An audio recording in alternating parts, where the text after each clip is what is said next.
আমাদের এখানে বেশি বিক্রি হয় 60 টাকার chicken biryani, crispy chicken fry, হালিম, সিঙ্গারা, কাটিং, ঝাল ফ্রাই, চাপ এগুলো আছে এবং আরো কিছু আইটেম আমাদের পরিকল্পনা আছে, যেমন হাঁসের মাংস খিচুড়ি, খাসির ভুনা খিচুড়ি, chicken shashlik, chicken lollipop, chicken চাপ, কাটিং ঝাল ফ্রাই, এইগুলোই আমাদের এখানে বেশি বিক্রি হয়। 60 টাকায় চিকেন বিরিয়ানিটা আসলে আইডিয়াটা মাথায় আসার কারণ হচ্ছে হলো আমাদের এই শহরে যারা কলেজ পড়ুয়া ছাত্রছাত্রী আছে, অনেকেই মেসে থাকে, লেখাপড়া করে, তাদের দিকটা চিন্তা করে যে অনেক সময় তাদের মেসে মিল বন্ধ থাকে, হয়তো বা বুয়া আসে না, তারা হোটেলে খায়, একজনের এক বেলাতেই 100-150 টাকা পড়ে। এই সমস্ত বিষয়গুলো চিন্তা করে যাতে এই ধরনের স্টুডেন্টদেরকে আমরা আমাদের এই রেস্টুরেন্টে পাই সচরাচর। ব্যবসা যখন শুরু করছি, ব্যবসায় ইনভেস্ট তো করতেই হবে, আর নতুন ব্যবসা, নতুন সবকিছুই নতুন করে সাজাতে হয়েছে, ঘরটাই শুধু রেডিমেড ভাড়া নিয়েছি, সব মিলেই আর কি মূলধন 4 লক্ষ টাকা এখানে ইনভেস্ট করা হয়েছে। বর্তমান আমরা তো 9 দিন হলো চালু করছি, এখন প্রতিদিন করে 55 প্লেট 60 প্লেট বিক্রি হয়। প্রথম যে কাস্টমারটা এসেছিল উনি একজন মধ্যবয়সী,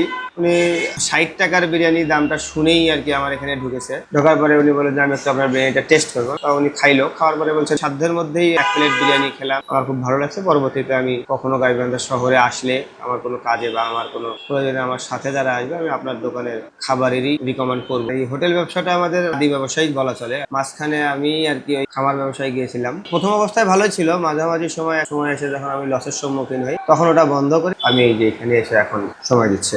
ব্যবসা তো সবাই শুরু করে লাভের আশায়, লাভ যখন হয়নি, লস, সেই লসটাকেই তকদির মেনে নিয়েই আবার নতুন করে ব্যবসা শুরু।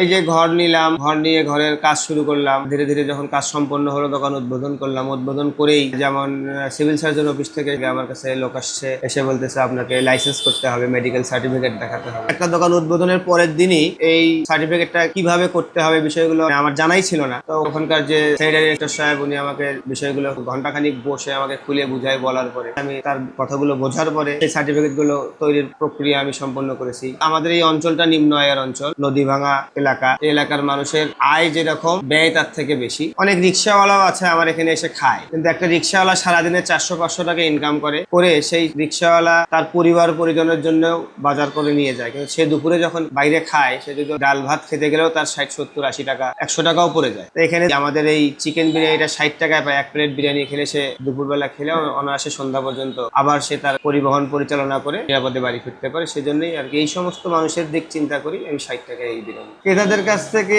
যেমন আমার বিরিয়ানিটার স্বাদের প্রশংসা তো পাই, পাশাপাশি দামের কারণে এই দামটা যে ক্রেতাদের সাধ্যের মধ্যে, এই জিনিসটার প্রশংসাটাই আমি বেশি পাচ্ছি। আমার ভবিষ্যৎ পরিকল্পনা বললে আমি বলবো, যদি এই ব্যবসাটাকে আমি খুব ভালোভাবে রান করতে পারি, আমার ইচ্ছা আছে আমি এইরকম প্রতিষ্ঠান এই শহরে আরো 2-1টি শাখা খুলে মানুষের সেবা করার। আমি অবশ্যই শুরুতে যেরকম স্বাদ এবং পরিমাণ দিয়ে শুরু করেছি, আমার ইচ্ছা আছে যে আমি যতদিন এই ব্যবসার সাথে সম্পৃক্ত থাকবো, ওই রকম স্বাদ এবং পরিমাণও যাতে না কমে যায়, এটা ধরে রাখার চেষ্টা আমি আমার সাধ্যমতো করে যাব। এটাই আমার ইচ্ছা আর কি। এই ঠিকানাটা হচ্ছে ডিবি রোড, মহিলা কলেজের উত্তর পূর্ব পাশে। আর আমার দোকানের নাম মমতাজ চিকেন চাপ ঘর। এখানে আসলে এই 60 টাকার বিরিয়ানিটা খেতে পারি।